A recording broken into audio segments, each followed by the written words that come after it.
Jesus, conforme escreveu Marcos, no capítulo 13, no verso 32. Estamos de volta? Muito bem.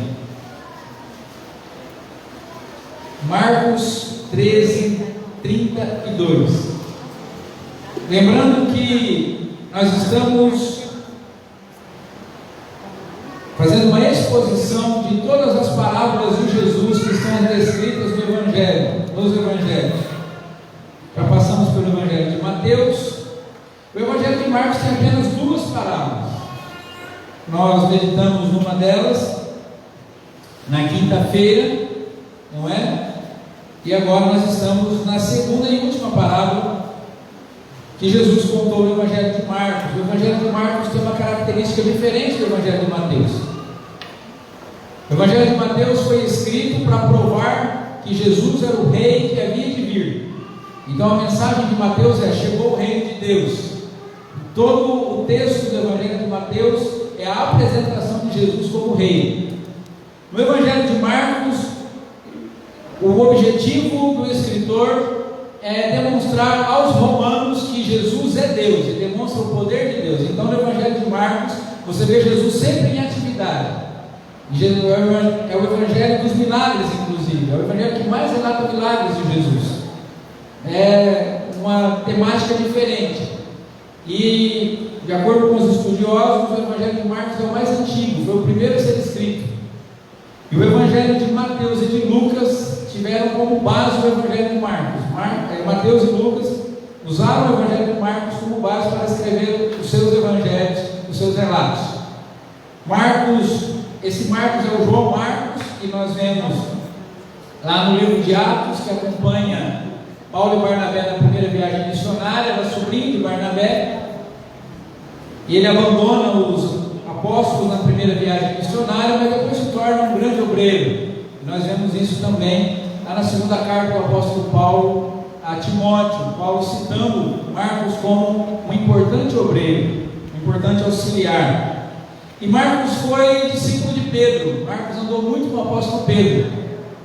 E a base que Marcos tinha para escrever o seu evangelho era justamente os relatos e as pregações do apóstolo Pedro. Aquilo que o apóstolo Pedro falava a respeito de Cristo foi o que Marcos usou como base para formular o seu evangelho. Então, algumas características que é importante que nós saibamos quando vamos ler o evangelho de Marcos.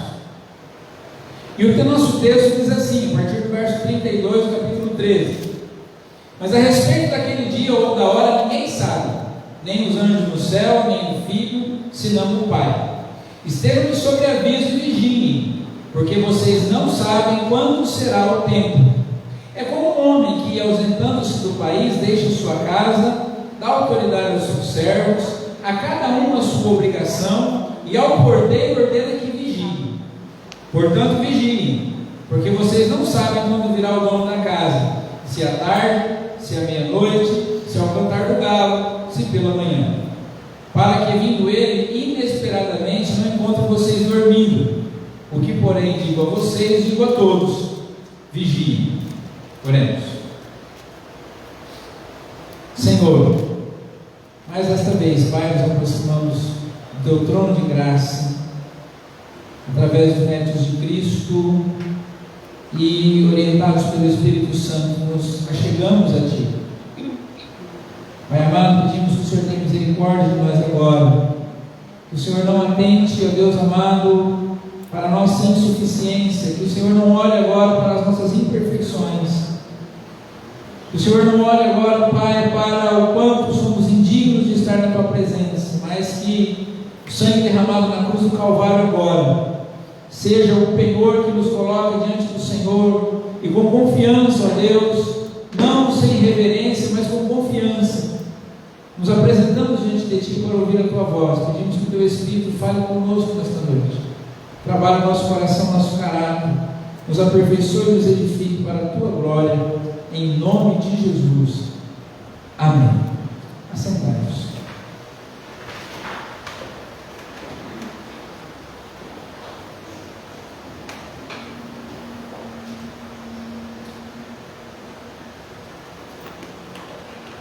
Uma das coisas que nós nós precisamos lutar todos os dias, em todas as áreas da nossa vida, é o desânimo e o cansaço.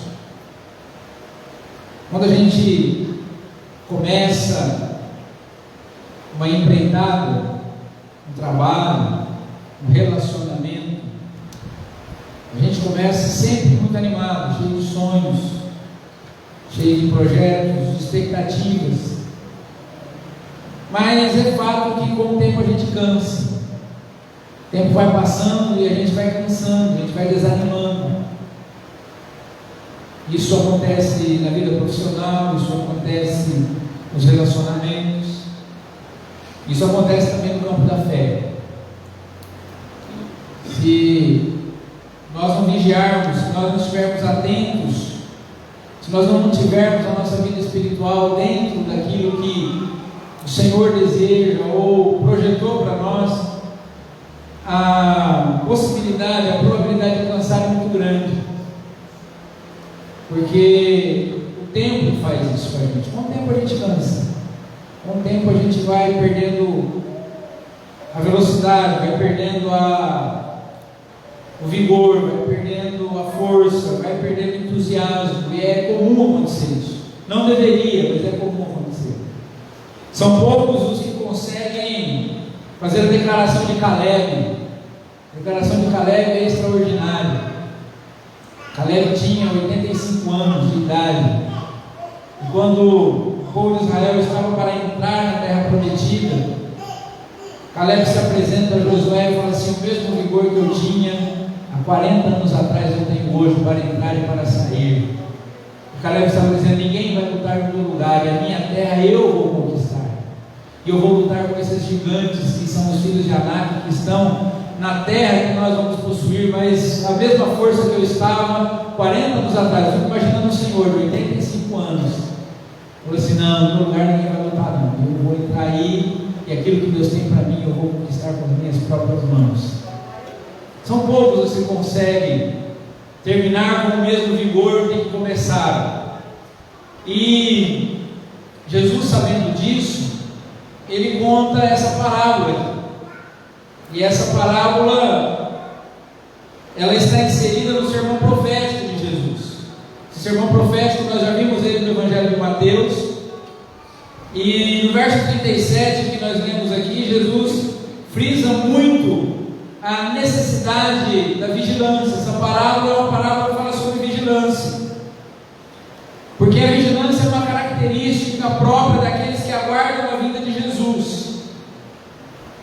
Não quer dizer que é preciso vigiar para ser salvo, mas quer dizer que o salvo é uma pessoa vigilante. Então, nós entendemos que a salvação que nós temos, ela é dada por Jesus Cristo, e pela graça de Cristo nós a recebemos.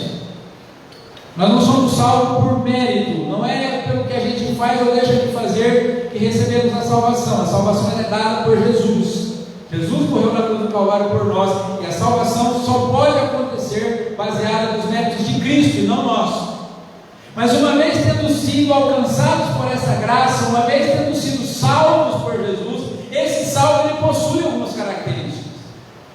O salvo, por exemplo, ele busca a santificação. O salvo, por exemplo, ele ama o próximo como a si mesmo.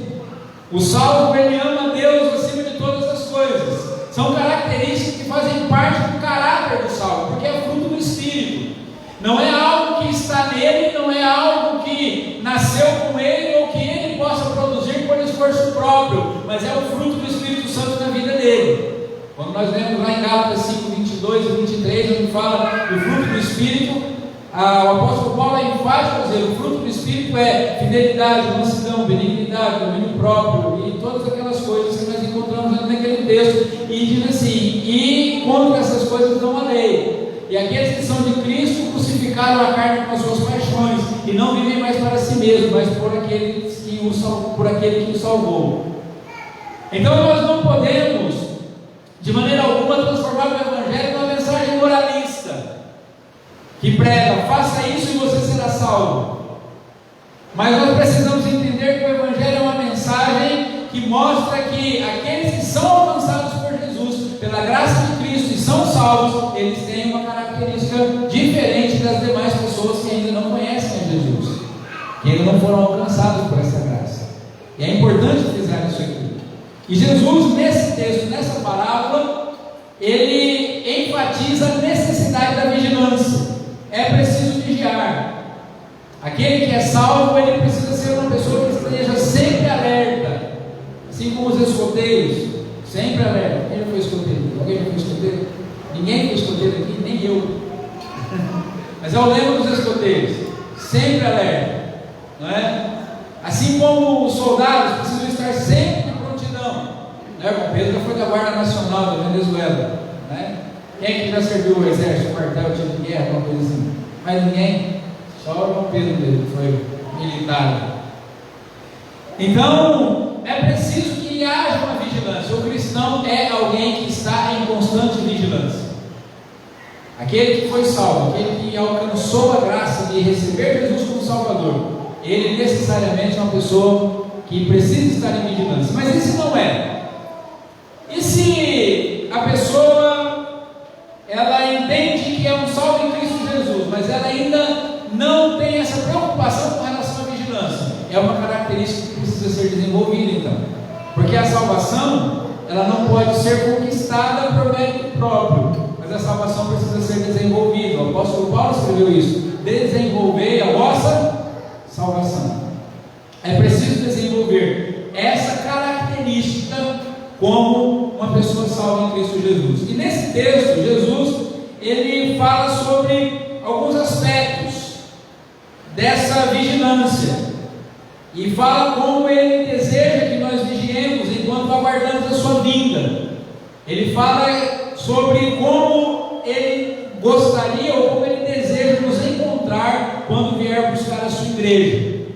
Então nós vamos ver nesse texto aqui que nós acabamos de ler, basicamente quase que todo ele no verso 34, como o discípulo de Jesus exerce a vigilância enquanto aguarda a sua vinda. Nós aguardamos Jesus voltar, amém? Amém. Todos estamos aguardando Jesus voltar, amém? Amém. Eu também estou ansioso pela volta de Cristo. Mas enquanto eu aguardo, eu não fico em casa deitado sem fazer nada.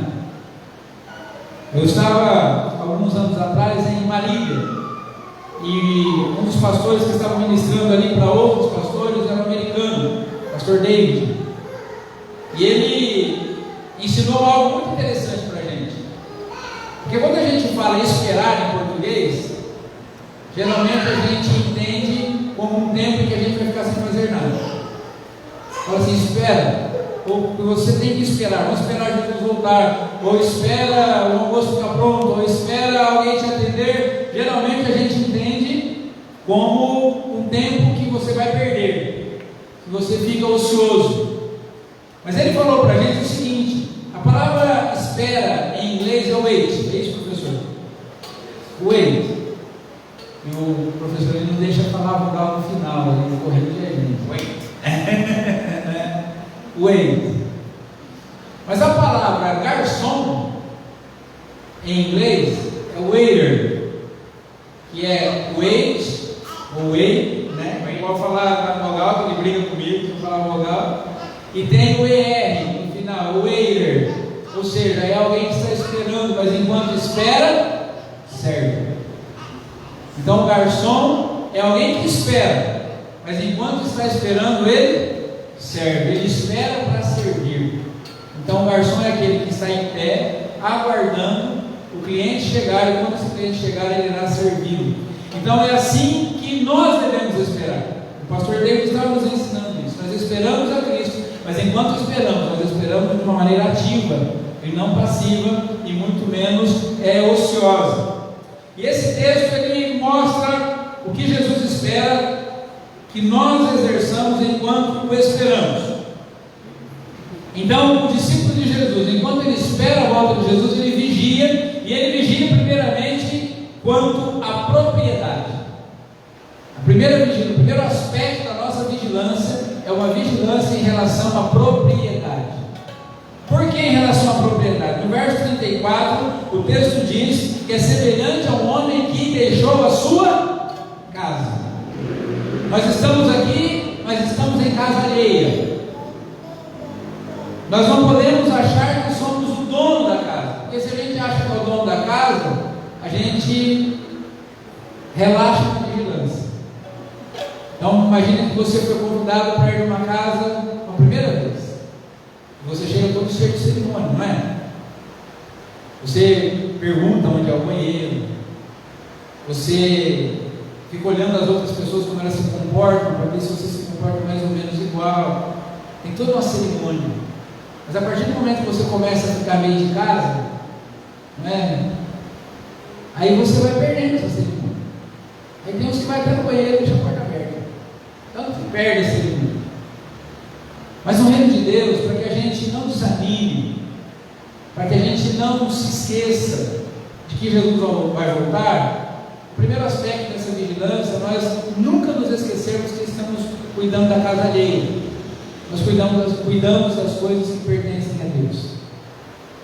Então, quando eu me lembro disso, eu não desanimo na espera e nem fico ocioso na minha maneira de esperar, porque eu sei que estou cuidando de algo que não me pertence, e como cuido de algo que não me pertence, eu tenho que ser diligente naquilo que eu estou cuidando. Então, quando eu vou cuidar da minha vida financeira, eu tenho temor, porque eu sei que o dinheiro que vem na minha mão pertence a Deus. Quando eu vou me relacionar com minha esposa, eu tenho certo temor e eu faço isso com o máximo de cuidado, de amor, de dedicação, porque eu sei que a minha esposa pertence ao Senhor. A esposa trata o marido também com toda a cautela, com todo o carinho, com todo o amor, porque sabe que o marido pertence a Deus. Os filhos são de Jesus, o carro, a casa, o dinheiro, os bens, os relacionamentos, as amizades, tudo, absolutamente tudo pertence a Deus. Então esse texto ele é muito rico para nós, porque assim como diz o Salmo 24, versículo 1, ao Senhor pertence a terra e a sua plenitude, o mundo e os que nele habitam. Ou seja, o que é de Deus nesse mundo aqui? Absolutamente tudo. Tudo pertence ao Senhor. Então Jesus falou assim: essa vigilância de vocês é semelhante a um homem que deixou a sua casa. Jesus deixou a casa dele nas nossas mãos para nós cuidarmos. E o pior que pode acontecer para nós, quando a gente achar que a casa é nossa, a gente achar que o dinheiro é nosso, a gente achar que a esposa é nossa, que os filhos são nossos, a gente achar que a gente é dono da nossa vida. Tem uma frase que está aparecendo muito na internet aí: minha vida, minhas regras, meu corpo, minhas regras. Quando a pessoa fala para mim assim, meu corpo, minhas regras, eu falo assim, ah é? Tenta não ficar velho então, vamos ver se você consegue. Tenta não ficar doente, vamos ver se você consegue. Você manda mesmo no seu corpo, então vai, vamos ver se dá conta. Tenta não falar assim, meu corpo, minhas regras, eu vou enxergar sem colocar esse óculos aqui. Não tem esse negócio de minhas regras. Quem manda no universo é o Rei do universo. Ele é dono de todas as coisas. Então, uma primeira lição que nós aprendemos nesse texto, em relação a como podemos vigiar e o Senhor Jesus nos encontrar vigilantes quando Ele voltar, sabendo o seguinte: nós não somos donos de nada, tudo pertence ao Senhor. Absolutamente tudo pertence ao Senhor. Amém? Segunda lição que nós aprendemos nesse texto é que o discípulo de Jesus, enquanto aguarda a sua vinda, ele vigia também em relação à autoridade. Então ele vigia em relação à propriedade e ele vigia também em relação à autoridade, porque o texto ainda no verso 34 diz: dá autoridade aos servos. A igreja do Senhor Jesus foi criada, foi fundada por Ele para ser a autoridade máxima no mundo. Você como cristão, aonde você anda, você é um embaixador, um representante de Jesus, do Rei do Universo. Ele delegou essa autoridade a mim e a você. Assim como quando nós vemos um policial militar, nós sabemos que ele é um representante do governador. Assim como nós vemos um guarda civil na nossa cidade, sabemos que ele é um representante do prefeito. Assim como quando a gente vê um policial policial federal, nós sabemos que ele é um representante do presidente da República. Quando um cristão é visto, ele é o representante de Jesus, do Rei dos Reis, do Senhor dos Senhores. Nós fomos colocados como autoridade. Mas sinceramente, irmãos, parece que a gente não tem visto essa autoridade dos cristãos. E lembrando que a autoridade não é gritar. Ter autoridade não é falar grosso, não é gritar. Ter autoridade não é ter um belo discurso. Ter autoridade não é decorar a Bíblia de capa a capa. Mas a autoridade a gente conquista com a nossa vida, com a nossa maneira de viver, com exemplo, com testemunho. Então, essa autoridade ela acontece assim: você está lá no seu trabalho, a hora que você chega, todo mundo sabe: olha, chegou um crente, chegou um cristão. Então, se a gente estava falando bobagem, vamos parar, porque na frente do crente não pode falar isso. Se a gente está escutando música mundana, então a gente para, porque o cristão não aceita esse tipo de coisa. Se tem corrupção no nosso departamento, não vamos precisar mudar, porque agora chegou um cristão e ele não vai participar disso. E pior ainda, é perigoso ele entregar a gente. Então vamos parar, porque o cristão ele precisa exercer a autoridade que foi delegada pelo Senhor. E o Senhor Jesus espera que enquanto nós o aguardamos, enquanto nós esperamos a sua vinda, nós sejamos os representantes dele nesse mundo, anunciando o seu reino, anunciando a sua palavra, falando do seu poder, manifestando em nós o seu caráter. A igreja é o maior agente de autoridade do mundo, o maior agente de transformação do mundo é a igreja de Cristo. Todos os grandes movimentos de justiça social que aconteceram no mundo foram promovidos pela igreja do Senhor Jesus. Mas parece que a gente está deixando essa autoridade para outros. Parece que nós estamos delegando essa autoridade para outros. Jesus, no Sermão do Monte, Mateus 5, 13 e 14, ele diz assim: vocês são o sal da terra. E nós já aprendemos aqui no Sermão do Monte que quando Jesus diz isso, ele está dizendo assim: vocês e apenas vocês são o sal da terra. Porque o texto no original do grego é enfático. Jesus não está dizendo assim: vocês também são sal, vocês podem também ser sal. Ele disse: não, vocês são o sal e somente vocês são o sal da terra. Ora, se o sal vier a ser insípido, como lhe restaurar o sabor? Para nada mais presta, senão para ser lançado fora, ser pisado pelos homens. Vocês são a luz do mundo. E novamente aqui tem a mesma ênfase: vocês e apenas vocês são a luz do mundo. Não se pode esconder uma cidade situada no alto do monte. Então, enquanto aguardamos Jesus, irmãos, é preciso que nós reconheçamos que aonde a gente anda e tudo que a gente faz, nós precisamos exercer a autoridade que o Senhor nos confiou. Ah, pastor, mas o mundo hoje é diferente. O mundo pode ser diferente, mas a palavra de Deus não mudou, ela é a mesma, continua a mesma. Mas será que a gente não pode se contextualizar? Sim, nós temos que nos contextualizar. Precisamos estar em todas as esferas da sociedade, precisamos nos relacionar com todos os tipos de pessoas, porém sem negociar a verdade, sem abrir mão da autoridade que Jesus nos confiou.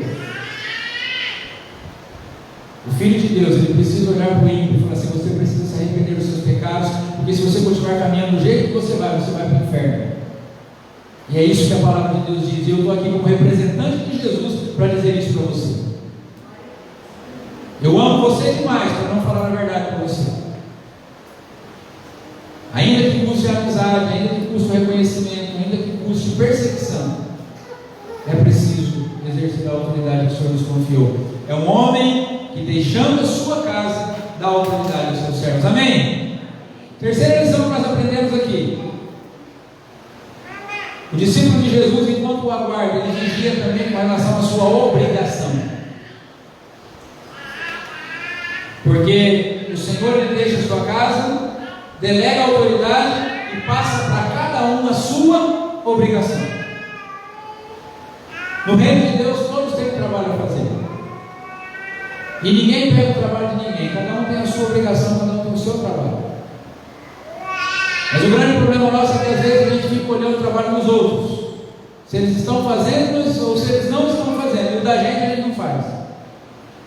Não existe existem inúteis no reino de Deus. O apóstolo Paulo exemplifica muito isso quando ele compara a igreja com o corpo. Ele fala assim como o corpo tem muitos membros, cada membro tem uma utilidade diferente. E ninguém pode querer estar no lugar do outro. A boca não pode falar porque eu não sou olho, eu não sou do corpo. E o pé não pode dizer porque eu sou pé, eu não sou do corpo. Todos estão no corpo e Deus foi que colocou cada um no seu devido lugar, da maneira como Ele quis.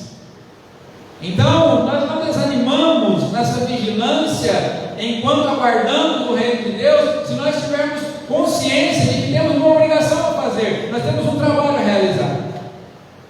Mas pastor, a salvação não é pela graça? É sim. Mas ainda assim tem obrigação? Tem. Mas eu preciso fazer isso para ser salvo? Não, você precisa fazer isso porque você é salvo. Quem é salvo é útil no reino de Deus. No reino de Deus não tem servos inúteis. No reino de Deus não existem espectadores. Nós temos ainda uma herança do paganismo e depois do catolicismo romano que ainda não saiu da igreja, que é a ideia de espectadores. E com o advento do evangelicalismo moderno, parece que isso se intensificou. Igrejas parecem casa de shows. Músicos e pastores parecem artistas que estão prestando um serviço de entretenimento para o povo. E os membros da igreja são espectadores. Eles vêm uma vez por semana para assistir ao culto. Criou-se até essa expressão: assistir o culto. Não, o culto não é espetáculo. Quer assistir alguma coisa? Vai no cinema. Ou o cinema está fechado aqui ainda, né? Então liga Netflix. Quer assistir alguma coisa? É Netflix, YouTube. Lá para assistir. Quando podia ir no estádio de futebol assistir o jogo, assistir o espetáculo. A igreja não é lugar de assistir nada. A igreja é lugar de cultuar o Senhor, de prestar culto. Todos nós estamos aqui oferecendo um culto ao Senhor. Nenhum de nós aqui veio para assistir absolutamente nada. Nós estamos aqui para prestar um culto de louvor, adoração ao nosso Deus, ouvir a sua palavra, ter comunhão uns com os outros, mesmo com esse distanciamento. Para isso nós estamos aqui. Como que isso começou?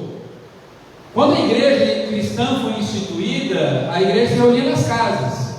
E era assim: um líder chegava numa casa, um grupo de pessoas se reuniam, ele pregava o evangelho para aquela família, e dentro daquela família ele já levantava um líder e ele ia embora. Ali naquela casa nascia uma igreja, e todos participavam, e todos ensinavam, e a igreja ia aumentando de casa em casa.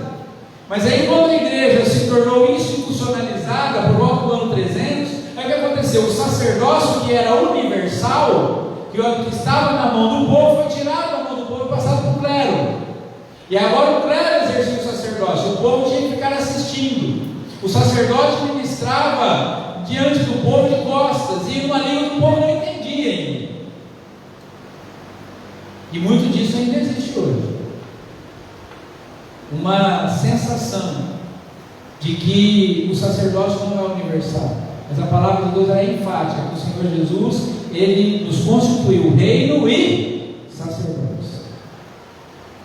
Então nós temos obreiros ordenados. Eu sou um obreiro ordenado, mas você, pai de família, é tão pastor da sua casa quanto eu, da minha. Você, irmã, é tão ministra do Evangelho, tão profetiza do Senhor Jesus na sua casa como qualquer profeta que já se levantou nesse mundo. Nós temos utilidade no reino de Deus, e Jesus espera que nós o aguardemos enquanto exercemos essa nossa obrigação. Nós temos uma obrigação no reino, amém? No reino de Deus ninguém é inútil, todos temos algo a fazer.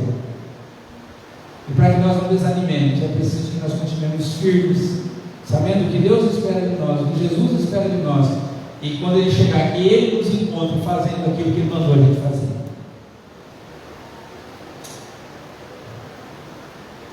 Um outro aspecto dessa vigilância, e esse muito importante, ainda no verso 34, Jesus fala que o dono da casa, ele dá autoridade aos seus servos, delega obrigação a eles, e fala para o porteiro que vigie, porque nesse processo todo, nós temos um inimigo também.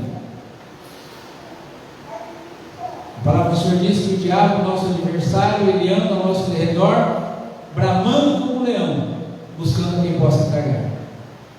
Então nós temos uma responsabilidade, nós temos uma incumbência, uma obrigação. Nós estamos cuidando de algo que não é nosso e tem alguém querendo roubar. E ele veio, senão, ele não veio senão para roubar, matar e destruir. Então é preciso também vigiar. E aqui no texto diz: é o porteiro ordena que vigie. Então nós precisamos anunciar o Evangelho, trabalhar no reino de Deus. Tem um texto que eu gostaria de ler, do tópico anterior que eu acabei não lendo aqui, 1 Coríntios 9,16. Se anuncio o Evangelho, não tem de que me gloriar, pois sobre mim pesa essa obrigação, disse o apóstolo Paulo, porque ai de mim se não pregar o Evangelho. Tem outro texto bastante interessante da Bíblia, que o povo de Israel se juntou e pediu para que Samuel continuasse orando por eles. E Samuel falou assim: que Deus me livre de pecar deixando de orar por vocês. Deixar de orar pelo povo para Samuel era um pecado. Então ele falou assim: jamais eu deixaria, eu pecaria deixando de orar por vocês. Uma obrigação. Então no reino de Deus há obrigação? Temos obrigação sim. Jesus nos salvou e nos confiou um trabalho. E também nos salvou e espera que vigiemos. Nós precisamos vigiar. 1 Pedro 5,8: o diabo anda em derredor, como um leão que ruge, procurando quem possa tragar. O diabo está rondando a sua casa. O diabo está rondando a sua família.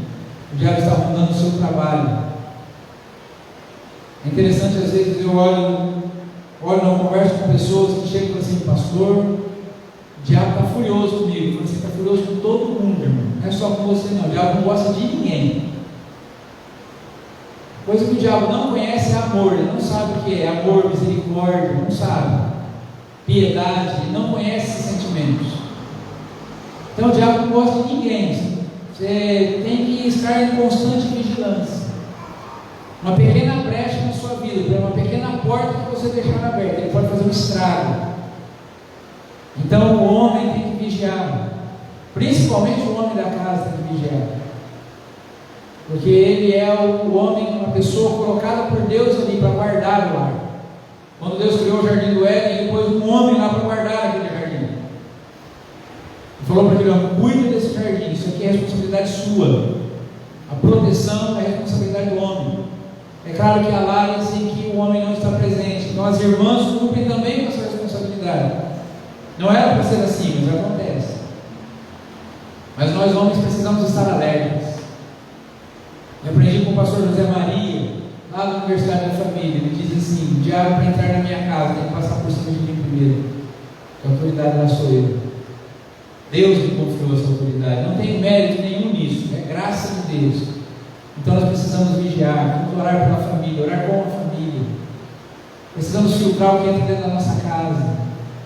Precisamos cuidar dos nossos lábios, das nossas palavras, dos nossos pensamentos, dos nossos olhos. Precisamos estar em constante vigilância. Essa espera pela volta de Cristo é uma espera em que nós precisamos ficar atentos a todo momento. Porque o salvo continua pecando. O salvo ainda é uma pessoa que está sujeita ao pecado. Quando o Senhor Jesus nos salva, Ele não tira de nós a capacidade de pecar. Poderia tirar, né? Seria tão bom se tirasse. Me arrependi dos meus pecados, entreguei minha vida a Cristo, sou salvo, não posso pecar mais. Que bom que seria. Mas infelizmente não é. Nós continuamos tendo que lutar contra o pecado todos os dias. O Escritor aos Hebreus fala que nós que estamos cercados de uma tão grande nuvem de testemunhas, ou seja, estamos inseridos na sociedade, estamos vivendo nesse mundo aqui, porque o Senhor Jesus nos tira do mundo, mas nos envia de volta ao mundo, para exercer autoridade, para cumprir com a nossa obrigação no reino, mas ainda estamos rodeados de uma tão grande nuvem de testemunhas, o pecado que tão de perto nos assedia.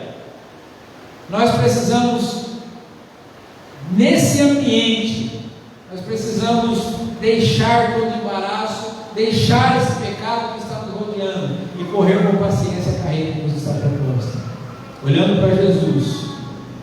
E o texto fala: olhando firmemente para Jesus, o autor e o consumador da nossa fé. É preciso vigiar. Irmã, vigia, o diabo quer derrubar você. Jovem, vigia, o diabo quer destruir você. Homem, vigie. Moço, vigie. Criança, vigie. Eu tive a oportunidade de conhecer um salmo que fala tão profundamente comigo, é o Salmo 101. Acho que todo dia a gente deveria ler esse salmo. Acho que todo dia a gente deveria ler a Bíblia toda, né? Mas não dá para ler a Bíblia toda num dia. Então tem alguns textos que poderíamos ler todos os dias. O Salmo 101. Os meus olhos procurarão os fiéis da terra para que habitem comigo. Aquele que usa de mentira não entrará na minha casa. Vai falando algumas outras coisas importantes. Nós precisamos incorporar ao nosso comportamento para que o diabo não tenha a oportunidade de destruir a nossa vida, a nossa família, a nossa casa, a nossa carreira profissional. E na verdade, nada disso a nós pertence ao Senhor. Um dia teremos que prestar contas. E a última lição que nós aprendemos nesse texto, os versos 35 e 36, é que além de vigiarmos em relação à propriedade, à autoridade, à obrigação e à segurança, o cristão vigia quanto à apresentação. Ou seja, se Jesus voltar agora, como é que ele vai morrer? Se Jesus chegar nesse momento, ele vigia contra a apresentação. Ele olha para si e fala assim: eu não posso me apresentar desse jeito diante do meu Senhor. Sabe aquela moça que sabe que o namorado vai chegar e corre se arrumar? Assim é a noiva do Cordeiro. Ela vive sempre pronta, porque ela sabe que a qualquer instante o noivo vai chegar.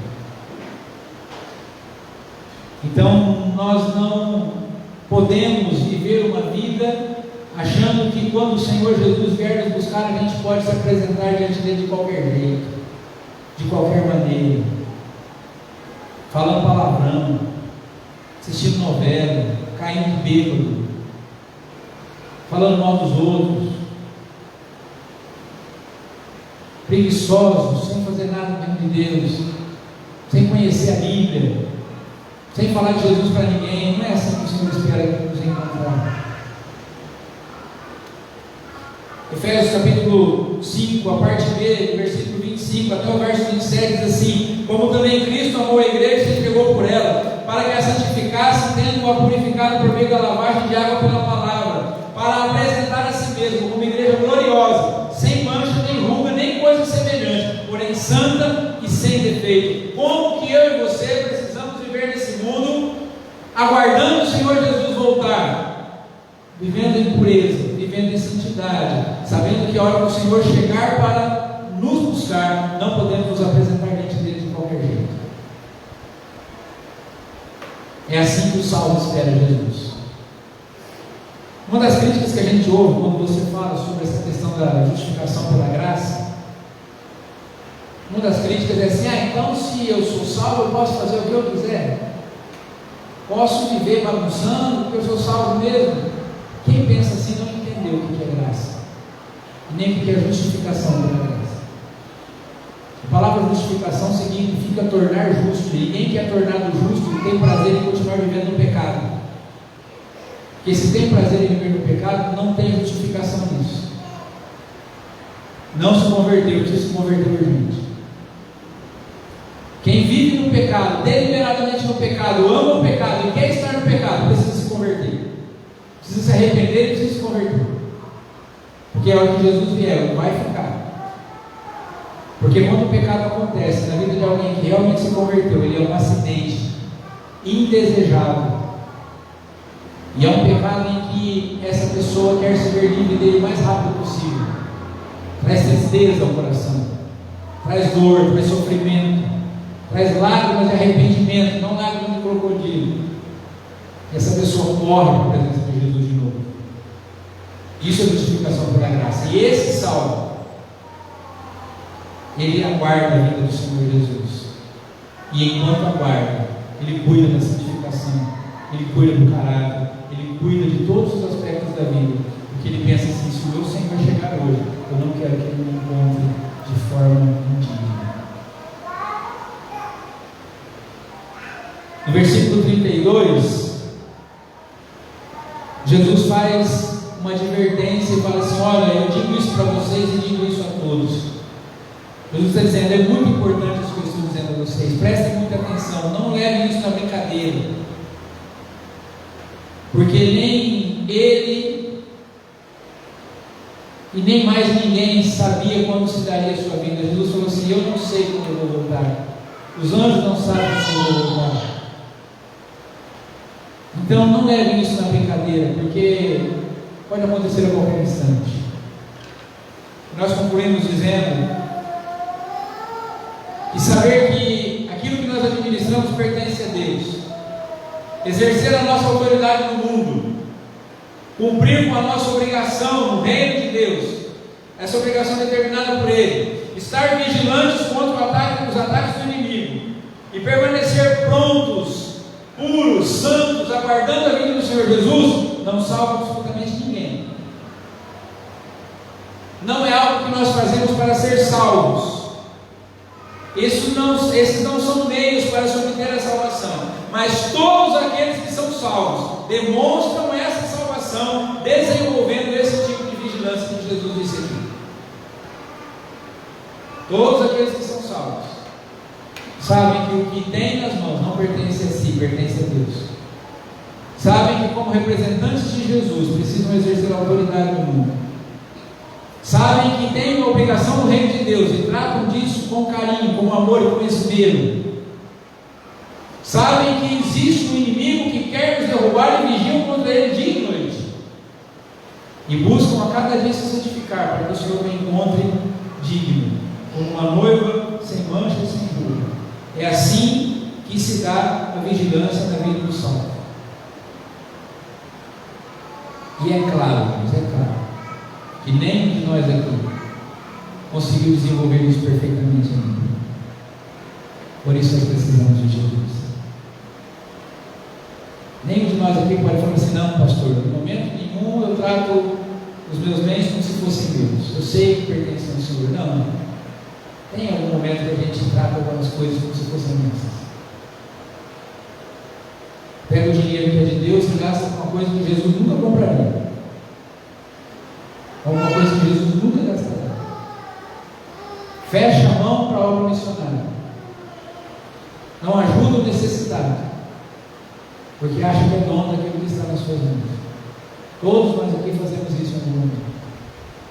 Todos nós aqui, em algum momento, nos acovardamos diante da oportunidade de testemunhar de Cristo. Todos nós. Todos nós aqui deixamos de vez em quando a preguiça tomar conta do nosso coração e deixamos o trabalho no reino de Deus para os outros, ou às vezes deixamos de fazer o nosso trabalho para predicar com os outros. Todos nós aqui. Todos nós aqui, de vez em quando, deixamos o diabo interferir na nossa vida, na nossa casa, na nossa família, de alguma forma. Todos nós aqui ainda precisamos melhorar a nossa apresentação para o dia da volta de Jesus. Mas Jesus quer nos ajudar a melhorar, amém? O Espírito Santo está aqui para nos ajudar a melhorar. Paulo escreveu que Ele nos assiste nas nossas fraquezas, e assistir, como eu já falei aqui, não é ficar sentado assistindo. O Espírito Santo nos assiste no sentido de nos dar assistência, porque o português é complicado, não é? A mesma palavra tem um monte de sentido. O Espírito nos assiste nas nossas fraquezas. Como? Nos dando assistência. Porque nós não sabemos nem orar como convém, mas Ele intercede por nós com gemidos inexprimíveis. Eu quero orar hoje aqui, irmãos, para que o Espírito Santo me ajude, para que eu consiga aprender a vigiar desse jeito. E quando o Senhor Jesus voltar, me encontrar vigiando assim. Você quer isso para a sua vida também, amém? Vamos orar juntos? Fique em pé, vamos orar com Deus. Feche seus olhos. Como nós temos esperado a volta de Jesus, irmãos? De maneira ociosa, covarde, tímida, impaciente. improdutiva, deixando o diabo fazer o que quer na nossa vida, tratando com desleixo a maneira como vamos nos apresentar diante de Cristo quando Ele voltar.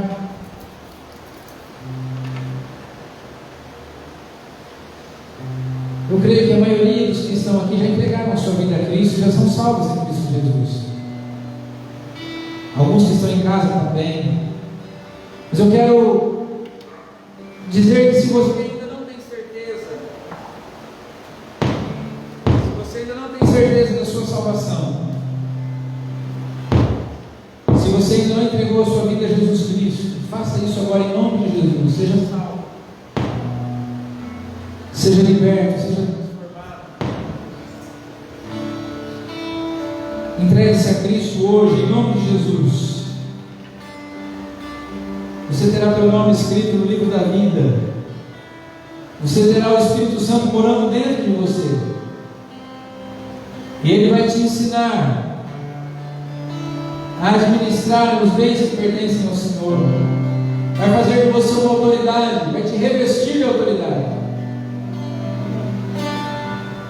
Vai te dar uma ocupação no reino, uma obra a ser realizada. Vai te dar força para resistir ao diabo, para que ele não destrua a sua vida, a sua casa, a sua família. Vai te dar novas vestes, vestes brancas, para se apresentar diante do Senhor quando Ele voltar para buscar a sua igreja. Você que já é salvo e não tem conseguido viver assim, clame misericórdia do Senhor hoje. Peça para que o Senhor te ajude, renove a aliança. Cantamos aqui no início dessa reunião: arrependido estou. Diga: Senhor, eu estou arrependido de estar vivendo assim, me ajuda a uma vida diferente. Cantamos que nós devemos profetizar a ressurreição na nossa vida. Faça isso hoje em nome de Jesus. Fale: Senhor, eu profetizo que eu vou sair dessa condição, porque eu tenho o Senhor na minha vida, eu tenho o Espírito Santo habitando em mim, eu posso viver uma vida diferente. Eu sei que o Senhor pode me ajudar. Clame ao Senhor nessa noite. Não saia daqui da mesma forma. Entregue sua vida a Cristo. Viva a salvação que Cristo conquistou na cruz por você. Ele já pagou o preço, Ele já sofreu no seu lugar. Ele já nos abençoou com toda sorte de bênçãos espirituais nas regiões celestiais em Cristo. Ele nos confiou a sua casa, Ele nos deu autoridade, Ele nos deu obrigação, Ele nos disse, nos advertiu para vigiarmos. Ele espera que nos apresentemos santos diante dEle. Ele vem nos buscar. E hoje falta um dia menos para Ele vir nos buscar. Falta um dia menos hoje, irmãos. Não sei se estaremos aqui a semana que vem, mas os dias estão se abreviando. Não perca a oportunidade de se renovar em Cristo hoje, de renovar essa vigilância, para que você não canse, para que você não desanime, para que você não enfraqueça. Começamos aqui falando sobre cansaço e desânimo. Que o Senhor se liberte disso hoje, se você estiver assim, em nome de Jesus.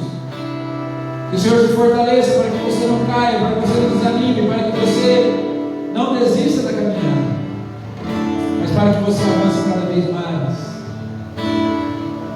E como Caleb, você diga assim: já faz tantos anos que eu sirvo a Cristo, e a minha força hoje é a mesma de tantos anos atrás.